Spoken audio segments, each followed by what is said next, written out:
Crime petrol की special series में आपका स्वागत है। अरे और कितनी बार समझाऊंगा, सारे पैसे बैंक में नहीं जाने हैं। 20% पैसा बैंक में और बाकी का घर भेजना है, समझा? एक काम कर, तू इधर ही आ जा। मैंने 2 बंडल बना दिए हैं, सुबह बैंक में डाल दूंगा।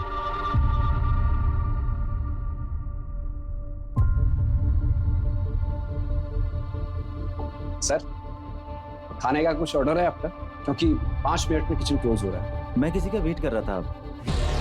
ड्रिंक्स तो मिलेगा ना? हाँ सर, वो मिलेगा। अच्छा, तुम्हारी बेटी की किडनी का ऑपरेशन होना था, क्या हुआ उसका? अभी नहीं हुआ सर, थोड़ा सा पैसे कम पड़ रहे हैं। कितने कम पड़ रहे? सर, वो ऑपरेशन के लिए 50,000 रुपए कम पड़ रहे हैं। मैं 50,000 अभी भेजता हूँ, सबसे पहले ऑपरेशन कराओ, ठीक है? और जरूरत पड़ेगी तो मांग लेना। नंबर बोलो। सर 8034। चेक करना पैसे आए।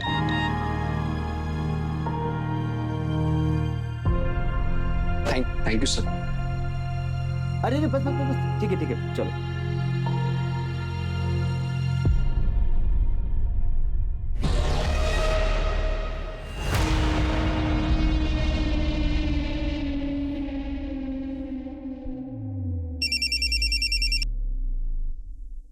हेलो, बिजी हैं आप? नहीं, एकदम ठीक हूँ। बार में बैठ के दारू पी रहा हूँ। चिढ़ क्यों रहे हैं? अरे रूपाली, मैं चिढ़ नहीं रहा हूँ, सच कह रहा हूँ। जिससे मिलने आया था वो अभी तक आया नहीं। ओ, अच्छा, निशा आपसे बात करना चाहती है। अरे आके बात करता हूँ ना, मर थोड़ी रहा हूँ। अरे ऐसा क्यों करते हैं आप? देखिए, हमेशा मजाक अच्छा नहीं लगता। सॉरी बाबा, सॉरी। चलो निशा को फोन दो। हेलो पापा, आप कब घर आओगे? मुझे स्टोरी सुनना है। बेटा, आपको मम्मा स्टोरी सुनाएंगी, ठीक है? पापा को आने में देरी हो जाएगी, आप खाना खा के सो जाइए। ठीक है, निशा लव्स यू। पापा लव्स यू टू बेटा। Good night.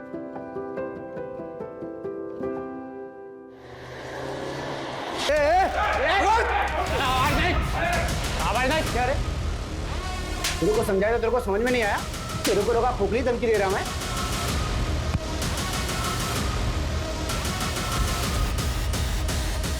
पहचाना मेरे को? शेखर नागरे। फोन किया तो समझ में नहीं आया ना? हाँ? किधर भाग रहा?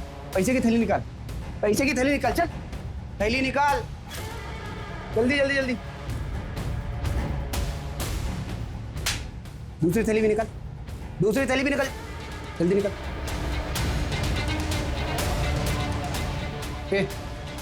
इसका बैग भी उठाओ।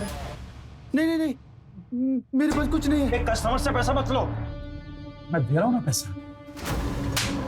मेरे को आना पड़ा ना इधर, जुर्माना, पैसा डबल।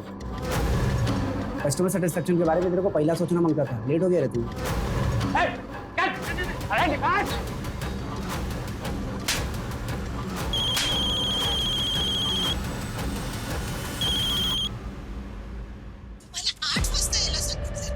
साढ़े 11 बज गए हैं, अब अभी तक नहीं आए। कहाँ रह गए? डॉक्टर ने बोला है ना, वक्त पे दवाई खाने के लिए। आप जल्दी आइए। बोल क्यों नहीं रहे? मैं आ रहा हूँ। नहीं आई फिर से। Hello hello.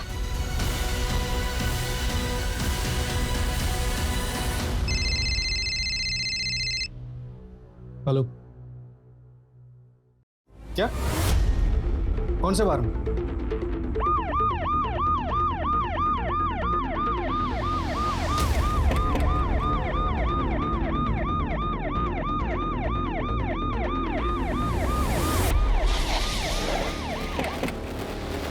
सर, मैंने फोन किया था। सर, मैं दारू लेने आया था तो अंदर चीनी चलन की आवाज आ रही थी, जैसे कोई किसको जान से मैं कोशिश कर रहा है। क्या? तुम यहीं रुको, चलो सर आओ।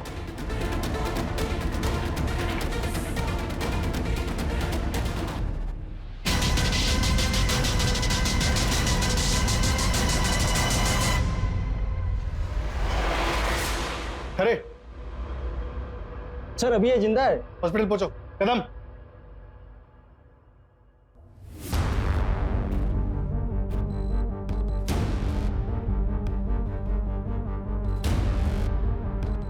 चाकू नीचे फेंको, चाकू नीचे फेंको।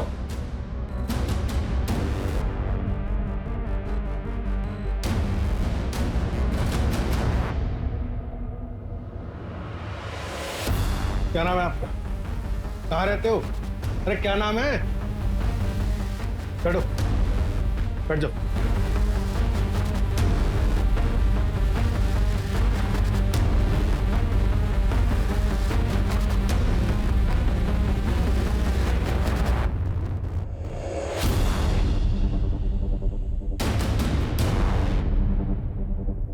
और सर, ये सारी तबाही इन्होंने की? कैसे?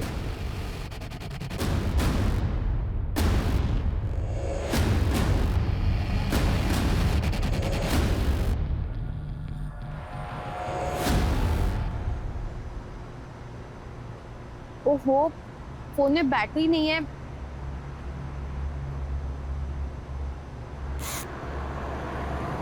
कैश भी नहीं है। लिफ्ट ले लेती हूँ। Left left left left. Shrikant Joshi नाम है, इसके अलावा और कुछ नहीं बोल रहा। हमने मरहम पट्टी करवा दी। मर्डर वेपन वो चाकू ही है जो हमने श्रीकांत के हाथों से अपने कब्जे में लिया। लेकिन पवार, सवाल यह है कि इतने बुजुर्ग आदमी ये सब कुछ किया कैसे होगा? सर पे चोट का भी निशान है, तो शायद हाथापाई में लगी हुई। सर मर्डर वेपन पे श्रीकांत जोशी की उंगलियों के निशान भी तो हैं। मतलब ओपन एंड शट केस है सर। सर कहाँ है मेरे पति? किसने मारा है उन्हें?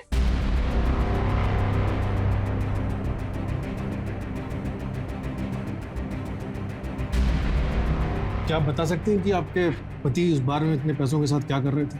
सर वो किसी से बिजनेस इन्वेस्टमेंट के लिए मीटिंग करने गए थे, पर किसने मारा है उन्हें और आप लोग पकड़ क्यों नहीं रहे उन्हें? देखिए, फिलहाल हमारी कस्टडी में एक सस्पेक्ट है, लेकिन इन्वेस्टिगेशन के बाद ही हम बता सकते हैं कि वो इस सब में शामिल है। थोड़े बुजुर्ग हैं, लेकिन उनके हाथ में मर्डर वेपन है। सर बुजुर्ग है? सर उसी ने मारा होगा विवेक को, क्योंकि विवेक को किसी बुजुर्ग ने कॉल किया था। लड़ाई भी होनी थी विवेक से उसकी। ये तो मेरी शराफत है कि डील फाइनल होने के बाद भी आपके एज और एक्सपीरियंस का लिहाज करके मैंने 20 की जगह 30% दिया आपको, और अब आप 40% की मांग कर रहे हैं। नहीं, 70% से कम में मैं नहीं रुक सकता हूँ। ऐसा करते हैं, आज मिलते हैं और सब कुछ फाइनल कर लेते हैं। ये रोज रोज का किस मुझे नहीं चाहिए।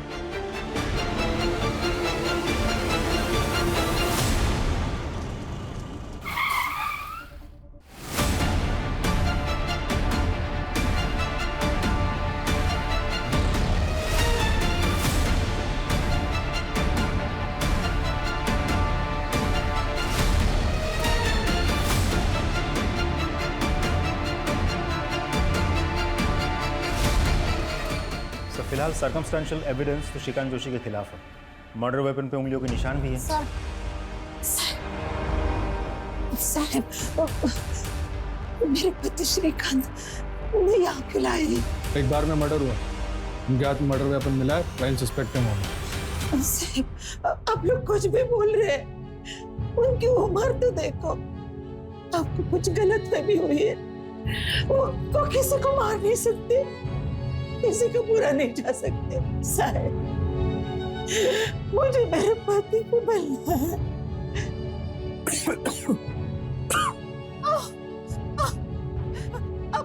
अब ठीक तो है।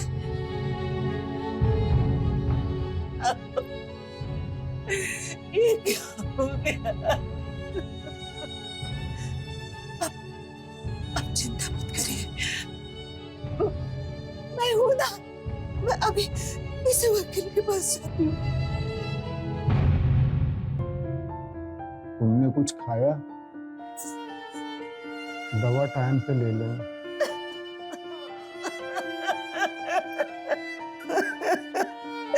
ये क्या हो गया?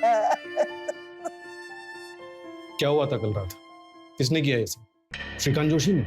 कौन श्रीकांत जोशी? ये सब तो उसने किया है। वो शेखर, गैंगस्टर शेखर नागरे। 3 दिन पहले धमकी भरा फोन किया था उसने। बहुत नसीब वाला है रे तू। तेरी बाइक को अभी भी एकदम पटाखा लगती है। और वो तेरी छोकरी इधर एफसी रोड में पड़ती है ना, एकदम फुलझड़ी लगती है। देखो मेरी फैमिली को बीच में मत लाओ, साफ साफ बोलो क्या चाहिए। बहुत समझदार है तू, सीधा मुद्दे पे आया। रोकड़ा चाहिए मेरे को रोकड़ा दे। तेरी फुलझड़ी और तेरी पटाखा दोनों सेफ रहेंगे, मेरा प्रोटेक्शन मिलेगा दोनों को। कितना? 2 पेटी। 2 पेटी? अबे एड़े, 2 पेटी मतलब तुम 3 लोग हैं ना, तो 2 2 2 6 हुआ। अबे लोड मत ले तू, राउंड फिगर 5 कर दे चल।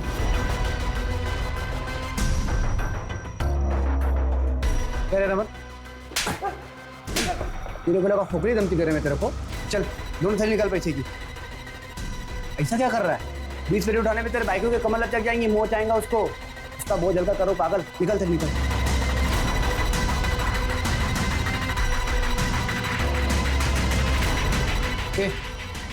उसका बैग उठाओ।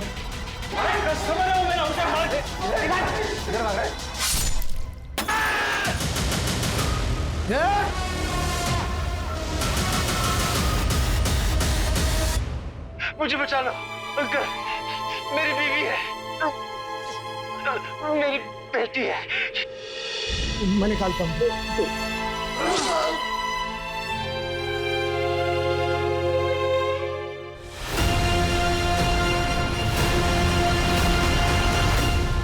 उसने 20 लाख मांगे और तुम्हारे पास 20 लाख ही थे। हाँ।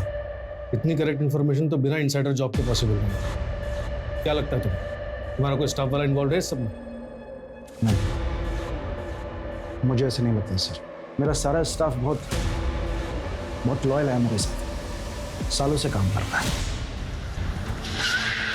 करेक्ट, जैसे में विवेक की लाश मिली थी ठीक वैसे लेट जाओ सर।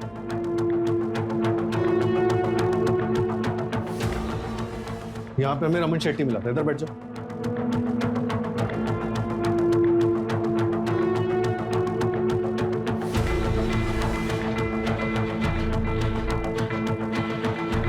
रमन शेट्टी का लाइन ऑफ विजन क्लियर नहीं है, वो नहीं देख पाया होगा क्या हुआ। सर मुझे तो लगता है ये सब कुछ श्रीकांत जोशी ने किया होगा, क्योंकि रमन शेट्टी इंजर्ड था, ठीक से समझ नहीं पाया होगा। चलो मान लिया रमन ठीक से समझ नहीं पाया, लेकिन पवार श्रीकांत जोशी की उम्र देखो, उसकी हालत देखो, तुम्हें लगता है उसने किया होगा? जैसा आपको लग रहा है कि वो बूढ़े आदमी है, बुजुर्ग है, इस एज में इतना सब कुछ कैसे कर पाएंगे। एग्जैक्टली उसी थॉट प्रोसेस से रमन शेट्टी ने भी क्राइम सीन को जज किया होगा। और वैसे भी गैंगस्टर्स तो पहुंच गए थे, तो श्रीकांत जोशी को मदद मिल गई थी। एक मिनट, सीमा इधर, यहाँ वो बेटा अतुल मिला, इधर बैठो। अतुल का विजन क्लियर है, उसने देखा होगा क्या हुआ, उसे होश आया? अभी तक तो नहीं सर। 20 रैंडम नंबर्स है जिनसे शेट्टी को कॉल्स आते थे। एक और बात सर, बार के बाहर जो सीसीटीवी कैमरा है, उस कैमरे के फुटेज में ये गाड़ी कैद हुई है सर। ये गाड़ी तो मिल नहीं पाएगी, जाहिर सी बात है, नंबर फेक होगा। राइट सर, नंबर फेक है। तो फिर ये नंबर ट्रैक करो, पता करो कि गैंगस्टर कौन से नंबर से कॉल करते हैं। जी सर। तो सर श्रीकांत जोशी का क्या करना है? रमन शेट्टी का कहना है कि गैंगस्टर्स आए थे, और विक्टिम की वाइफ का भी कहना सही है कि आखिर विवेक को ही जान से क्यों मिला, वो भी मल्टीपल स्टैंड। रूपाली का कहना है कि विवेक का किसी बुजुर्ग आदमी के साथ झगड़ा हुआ, तो ये कुछ फिट नहीं बैठ रहा। खैर FIR हुई है तो प्रोसीजर फॉलो करते हैं। सब शुरुआत करते हैं इन नंबर से और गाड़ी को ट्रैक करने से। और बवार वो श्रीकांत जोशी को चाय वानी पूछते रहे सर।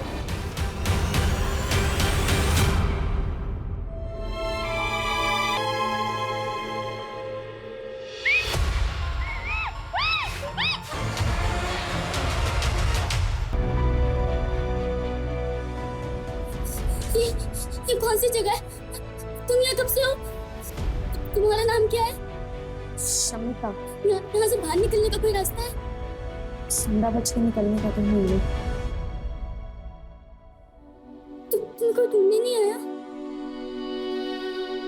कोई नहीं। मेरे मम्मी पापा जरूर आएंगे, देखना। ऐसे क्या देख रहे हो? मेरे मम्मी पापा जरूर आएंगे, और वो जब आएंगे ना तो तुम भी यहाँ से बाहर जा सकती हो। मेरे मम्मी पापा जरूर आएंगे।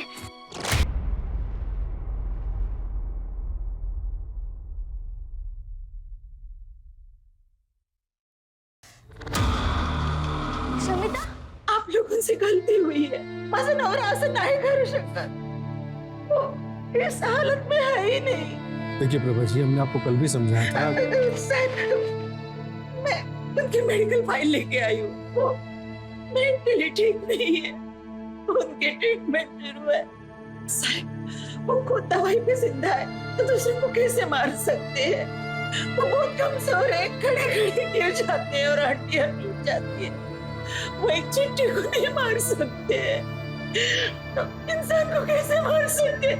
देख लीजिए ना, उनकी फाइल देख लीजिए। साहेब, माझ्या नवऱ्याने काही नाही हो केलंय, खरंच सांगते काही नाही केलं त्यांनी।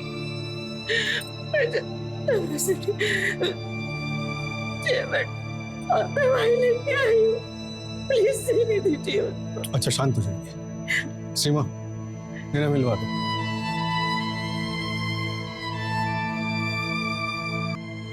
आप भी कहिए ना, आप कहिए।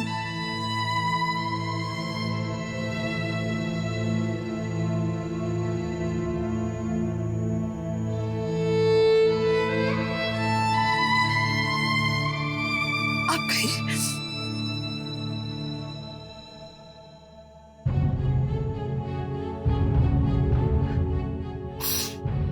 मैंने कुछ नहीं किया, मेरी किस्मत ही खराब थी कि मैं वहां गया। अब मत रोइए, अब मत रोइए, अब मत रोइए। मैं जानती हूँ आपने कुछ नहीं किया। आपको दवाई भी तो लेनी है। कल रात को भी आपने दवाई नहीं खाई।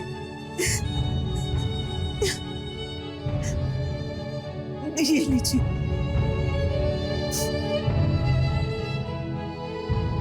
दवाई लीजिए।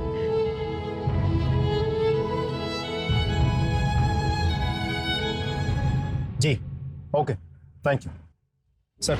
वो जो वेटर अतुल है, उसे होश आ गया है, डिस्चार्ज कर दिया गया है। तो रमन शेट्टी को अपने लोगों पे बहुत भरोसा है, लेकिन पैसों के लिए बेटा भी आपका खून कर सकता है। सर किचन क्लोज हो चुका था, एक और वेटर था वो भी चला गया था। सर मैं अतुल का बैकग्राउंड निकालता हूँ।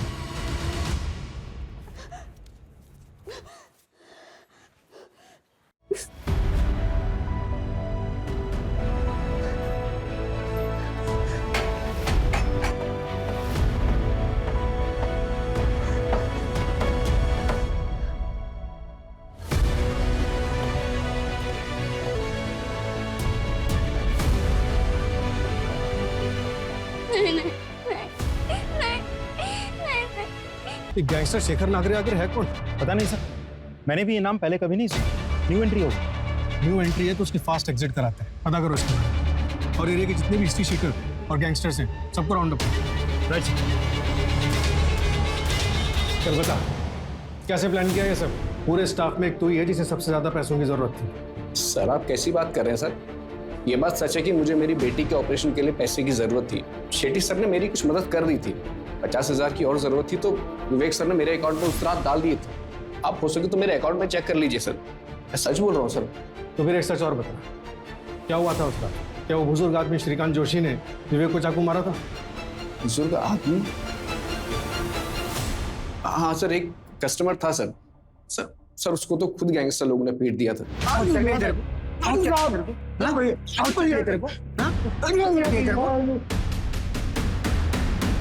ये इंसाफ नहीं है सर। श्रीकांत जोशी ही खूनी है। उसने 7 साल के बच्चे के निर्दोष बाप को मारा है और आप लोग उसकी उम्र का लिहाज कर रहे हैं। देखिए रूपाली जी, हम किसी को फांसी पर नहीं चढ़ा सकते, वो काम कोर्ट का। हमारा काम है कोर्ट को सबूत देना। सबूत? जिस चाकू से उसने मेरे पति को मारा है वो उसके हाथ में मिला है आपको, और क्या सबूत चाहिए आपको? सर 24 घंटे से ज्यादा हो गया है। अगर आप लोग कुछ नहीं कर सकते ना तो उसे मुझे दे दीजिए, मैं इंसाफ कर दूंगी और फिर आप लोग मुझे अरेस्ट कर लीजिएगा। देखिए हम आपकी सिचुएशन समझ रहे हैं। नहीं सर, आप नहीं समझ रहे हैं। क्या आप जानती हैं आपके पति वहां बाहर में क्या करने गए थे? सर मैंने पहले भी बताया आपको, वो कई बिजनेस में इन्वेस्टर है और उस आदमी से किसी बिजनेस मीटिंग के लिए गए थे। कितना कैश लेकर गए थे? पवार, वो विवेक के पार्टनर के बारे में कोई अपडेट? सर कंफर्म तो कुछ पता नहीं चला, लेकिन कॉल डिटेल से एक नंबर मिला, मिकी सिंह का है, दिल्ली से। और हमारी इन्फॉर्मेशन के मुताबिक इस मिकी सिंह की एज है अराउंड 67 ईयर्स, और उन्हें बहुत अच्छे से पता था कि विवेक कैश लेके उनसे मिलने आ रहा है। वो भी पूरे 15 लाख, जैसे कि रूपाली ने बताया। मतलब रमन शेट्टी के 20 और ये 15, यानी क्रिमिनल्स पूरे 35 लाख लेकर भागे क्राइम सीन से। लेकिन सर मुझे ये समझ में नहीं आ रहा है कि क्राइम हुआ क्या। कुछ तो है जो हमारे सामने नहीं आ रहा। रमन शेट्टी और उसके आदमी ने बताया था कि श्रीकांत ने बचाने की कोशिश की थी, मारने की। मैं निकालता हूँ, क्योंकि भले ही 100 गुनहगार बच्चे, लेकिन एक बेगुनाह को सजा नहीं होनी चाहिए, और विवेक को भी इंसाफ मिलना चाहिए। पापा, आप इधर क्यों सोए हो? पापा, उठो ना। पापा, चलो ना मुझे स्टोरी सुनाने। पापा, पापा, पापा, मम्मी देखो ना, पापा नहीं उठ रहे। मम्मी पापा, मैं वापस आ रही हूँ। मम्मी पापा, आप लोग मेरा इंतजार करना, मैं वापस आ रही हूँ। मम्मी पापा, मरना है तो मैं ऐसे नहीं मरूंगी, मैं यहाँ नहीं मरूंगी।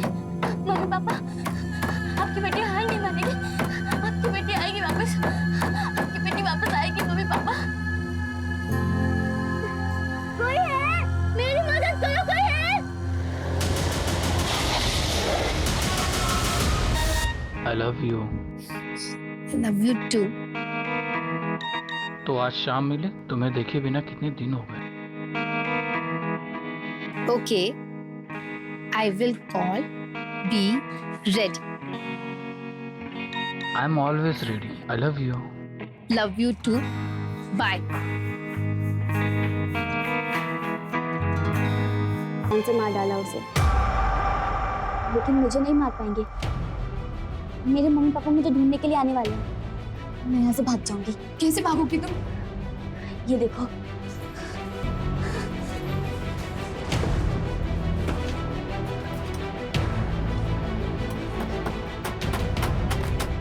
मुझे आज ही यहाँ से भागना पड़ेगा, कल ये लोग मुझे मार देंगे। मार डालेंगे? तुम्हें कैसे पता कि मार डालेंगे? जब मैं यहाँ आई थी तो उन्होंने शमिता को मार दिया, अब तुम ही आई हो तो ये लोग मुझे मार देंगे। तुम जाओ यहाँ से, जाओ यहाँ से, जाओ, तुम अपनी जान बचाओ। मेरी चिंता मत करो, जाओ यहाँ से, जाओ, भागो।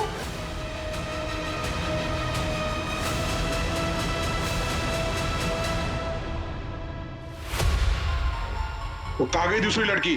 बोल, दूसरी लड़की कहाँ गई? मुझे नहीं पता भाई, लगता है यहाँ से भाग गई। ढूंढ उसको, जा ढूंढ।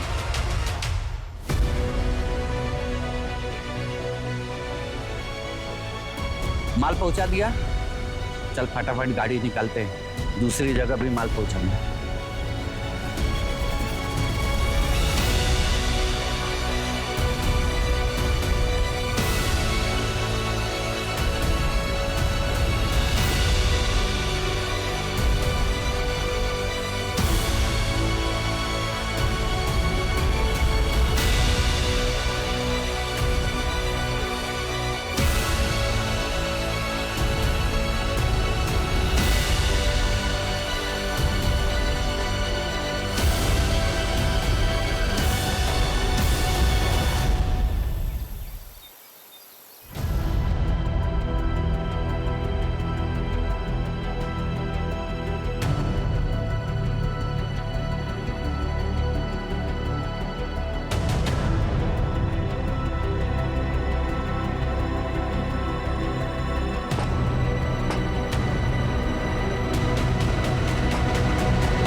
माँ, मैं आ गई माँ, मैं आ गई माँ।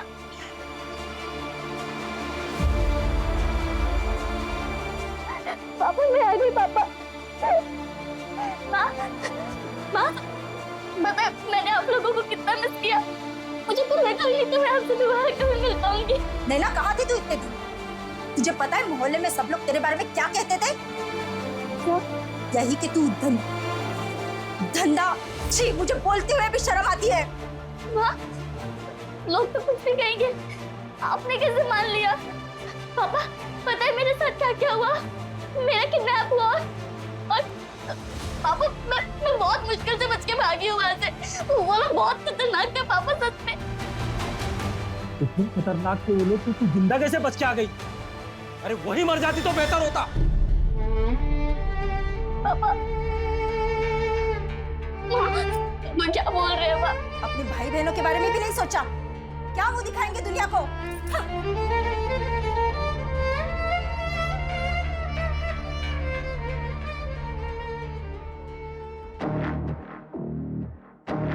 अरे अजीत भाऊ, अजीत भाऊ, अजीत भाऊ, अरे जल्दी आओ, जल्दी जल्दी आप आओ, जल्दी आओ, जल्दी आओ।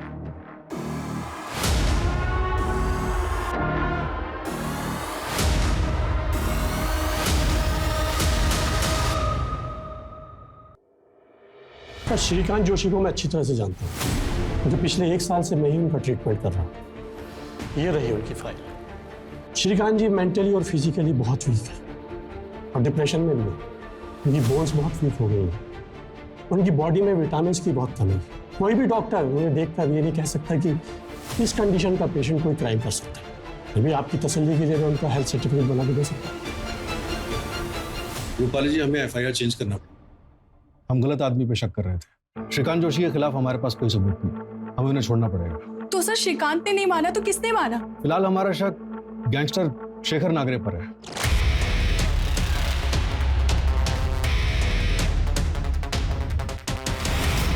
और वो ओल्ड मैन जिससे मेरे पति बिजनेस के लिए मिलने गए थे? वो कोई मिक्की सिंह है, दिल्ली का रहने वाला है। हमने दिल्ली पुलिस से कांटेक्ट किया उसको ट्रैक करने के लिए। मतलब मेरे पति को किसने मारा है इसका सीधा जवाब आपके पास नहीं है? सर 29 साल की उम्र में मैं विधवा हो गई हूँ। मेरी 7 साल की बच्ची के सर पर से पिता का साया उठ गया है और आप लोग हैं कि इंसाफ नहीं दिला पा रहे मुझे। देखिए रूपाली जी, हम इन्वेस्टिगेट कर रहे हैं। हमने विवेक के बारे में भी पता किया और हमें ऐसा कुछ भी नहीं मिला जिससे ये लगे कि उसे टारगेट क्यों किया गया। ठीक है सर, मैं आपसे फिर से पूछती हूँ, आप जवाब दीजिए। सिर्फ मेरे पति क्यों मारे गए? और उन पर एक बार नहीं 7 बार वार हुआ है। क्यों? कोई जवाब है आपके पास? साइन करिए।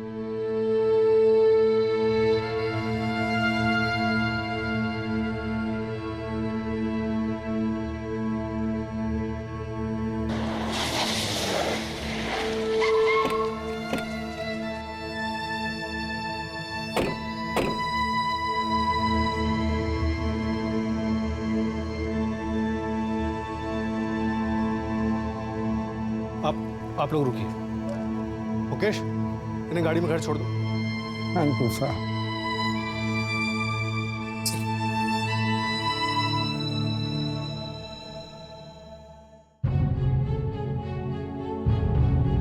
मुझे बचा लो अंकल, मेरी बीवी है, मेरी बेटी है।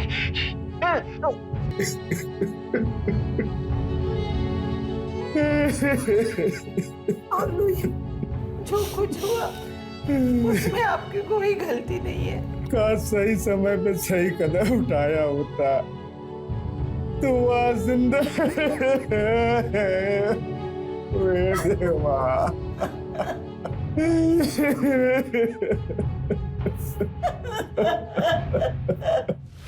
नमस्कार साहब। कौन बोल रहा है? बस क्या साहब, जिसको तुम ढूंढ रहे हो सामने से फोन किया तो पहचानते नहीं क्या? शेखर नागरे। हाँ, तो अभी एक मुद्दे की बात सुनो साहब। मेरा पीछा करना बंद कर दो, मैं तुम्हारे हाथ में आने का। और अगर तुमको पकड़ना ही है ना तो शेट्टी के पीछे जाओ। 1 नंबर 2 नंबर बहुत पैसे उसके पास।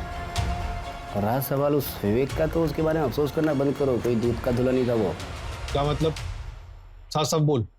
साफ साफ तो बोल रहा हूँ सर। चलो ठीक है, और साफ साफ बोलते मैं तुम्हारे।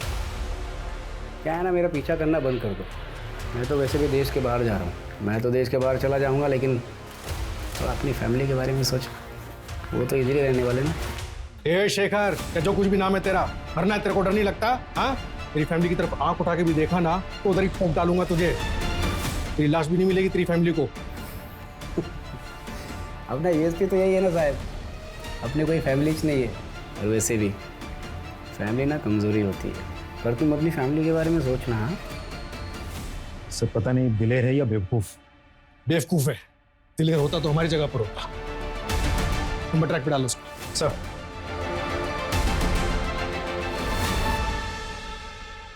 सर शेखर नागरे जो रमन शेट्टी को कॉल किया था वो दुबई से लिंक होके आया है। ट्रैक करना इम्पॉसिबल है। एम्बेसी का कांटेक्ट किया था, समय लगेगा, प्रोसेस बहुत लंबा है।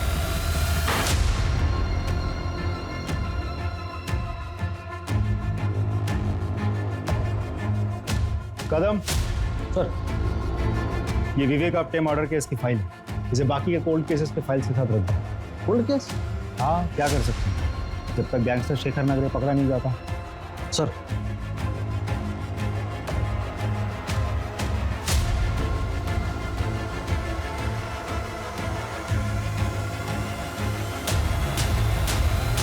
ये लीजिए मैडम, विवेक सर के लाइफ इंश्योरेंस का पेमेंट पूरे 1 करोड़ रुपए।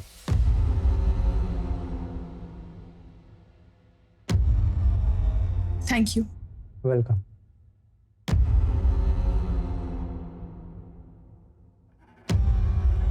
Hello, next week Mumbai shift होना है जी, पैकर से चाहिए। हाँ, कोटेशन भेज दीजिए। मम्मा हम मुंबई क्यों जा रहे हैं? बेटा, मुंबई अच्छी जगह है, बड़ा स्कूल है, तुम्हें अच्छा लगेगा। पर हम तो यहाँ पर पापा के साथ रहते थे ना, मुझे उनकी बहुत याद आएगी। मुझे भी याद आएगी।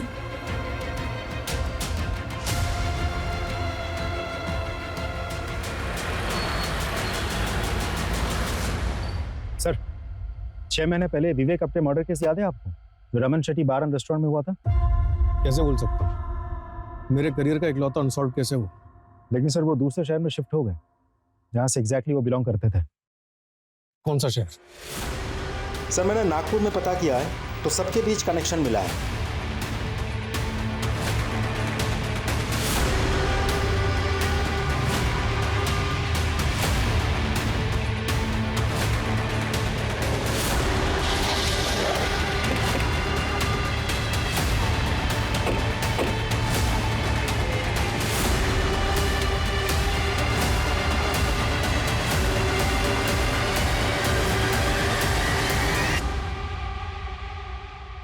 सर, इन लोग को वापस से नागपुर में देखकर बहुत खुशी हुई और ये लोग बहुत हिम्मत वाले हैं। इन लोग की जगह और कोई फैमिली होता और उनके साथ में ऐसा हादसा हुआ रहता ना, मुंह छुपा के भाग जाते। नागपुर में कभी नहीं आते वापस आप। हादसा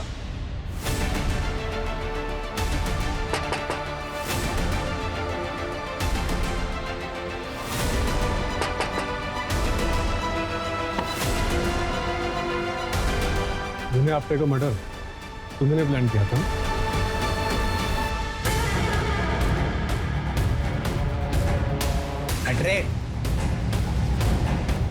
अतुल को भी मार।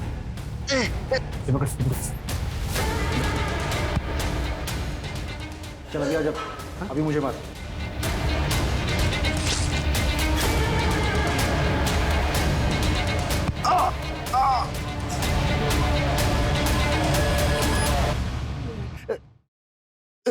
मेरी बेटी है। बार का ओनर रमन शेट्टी तुम्हारा पुराना दोस्त, वो भी यही नागपुर का। बार का वेटर अतुल जोशी तुम्हारा भतीजा है। दोनों हमारी हिरासत में। और विवेक को जो इंटरनेट कॉल किया गया था वो आपने किया था। ठीक है, आज रात में मिलते हैं शेट्टी बार में पैसों के साथ।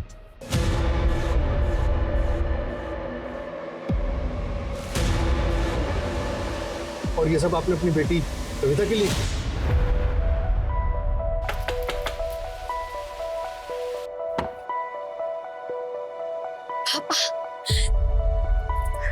बेटा कहाँ थी अभी तक है?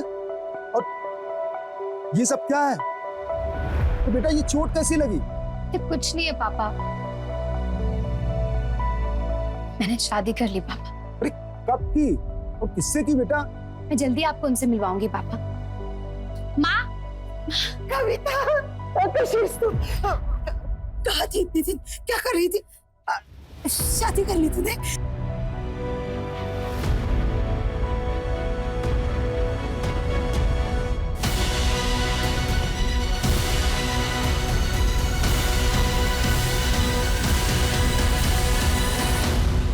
पापा, विवेक ने मुझे धोखा दिया।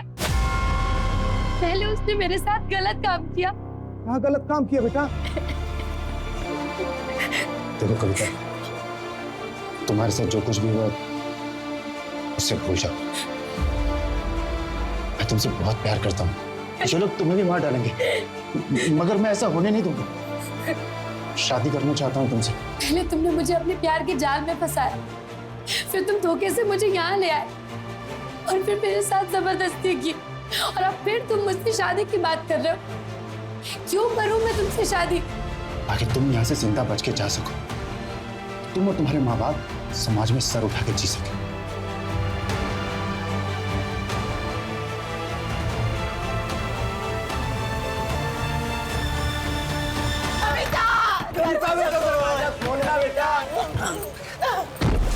कि मेरा दोस्त है, उसने मेरा साथ दिया क्योंकि कविता को वो अपनी बेटी मानता था। वो गैंगस्टर शेखर नागरा, वो कौन है? उसका असली नाम तरुण है, मेरे ही मोहल्ले में रहता है, मेरा पड़ोसी है। कविता उसको राखी बांधती थी। जब सभी लोगों को कविता के बारे में मालूम हुआ तो सबने हमारा साथ दिया। 2 महीने पहले मैं विवेक की बीवी से मिला और मैंने विवेक के बारे में सब कुछ सच बता दिया। साहब, विवेक को ढूंढने में और प्लान करने में पूरे 2 साल लगे। मुझे बचा लो अंकल, मेरी बीवी है, मेरी बेटी है। मेरी भी बेटी थी, कविता जोशी नाम था उसका। बाप हूँ उसका बाप। अपनी बेटी की बात थी तो मैं खुद को रोक नहीं पाया और मैं चाकू से विवेक को तब तक मारता रहा साहब, तब तक मारता रहा जब तक मैं थक नहीं गया। क्या मिला आपको ये सब कुछ करके? मैंने अपनी कविता को इन्हीं हाथों से फूल जैसे पाला है साहब। कोई भी आएगा और हमारी बेटी से खेल के चला जाएगा। नहीं साहब, मुझे गिरफ्तार कर लीजिए साहब। प्रभा, हमारी बेटी कविता को इंसाफ मिल गया।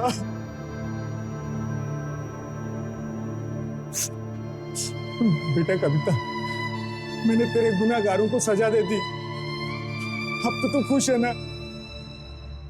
ये कहानी थी रेप अक्यूज विवेक की, जो मरने के बाद भी समाज की नजरों में विक्टिम बना रहा। ये कहानी थी रेप विक्टिम कविता की, जिसने ना सिर्फ अपने बलात्कारी को माफ किया बल्कि आंख मूंद कर दोबारा ऐसा फैसला लिया जिसके चलते उसे अपनी जान गंवानी पड़ी। कविता या उस जैसी बाकी लड़कियों के साथ जो हुआ उसे बदला नहीं जा सकता, लेकिन हमने उन्हें इंसाफ दिलाने की मुहिम शुरू कर दी। विवेक और उसके साथी हैबिचुअल सेक्स ऑफेंडर्स थे।